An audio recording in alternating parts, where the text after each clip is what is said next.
ওনারা প্রসাদ নিয়ে যাবেন। প্রসাদ ছাড়া কেউ আমাদের মায়ের মন্দির থেকে যাবেন না। আপনারা যদি প্রসাদ না নিয়ে যান তাহলে আমাদের অমঙ্গল হবে। আপনারা প্রসাদ না নিয়ে কেউ যাবেন। আমাদের প্রসাদের একটু ঝামেলা ছিল, ঝামেলা কমে গেছে। আপনারা যারা প্রসাদ নেন না আপনার প্রসাদ নিতে পারেন। যারা প্রসাদ নেন না আপনাদের যে প্রসাদে নিয়ে প্রসাদটা নিয়ে নেবেন। আজ রাত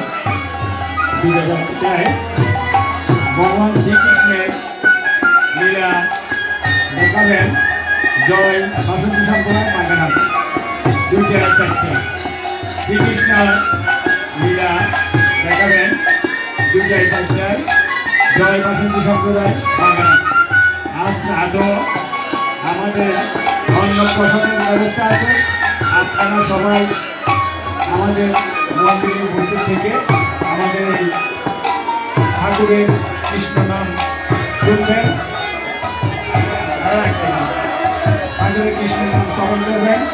আমাদের এই মন্দিরটা উন্নয়নের কাজ করতেছি, যেহেতু আমরা আগামীতে আপনাদেরকে এই মন্দিরের ছাদের নিচে বসাই মায়ের কীর্তন শুনতে পারি, এই আশীর্বাদ করবেন।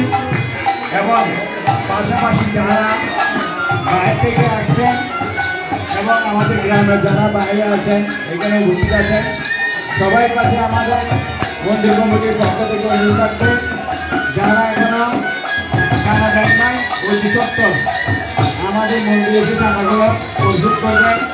এবং আমাদের উন্নয়নের কাজ যারা চলতেছে আপনারা আমাদের নিজেরাই আপনারা সহযোগিতা দেখতেছেন।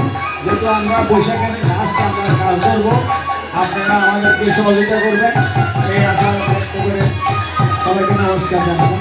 নমস্কার।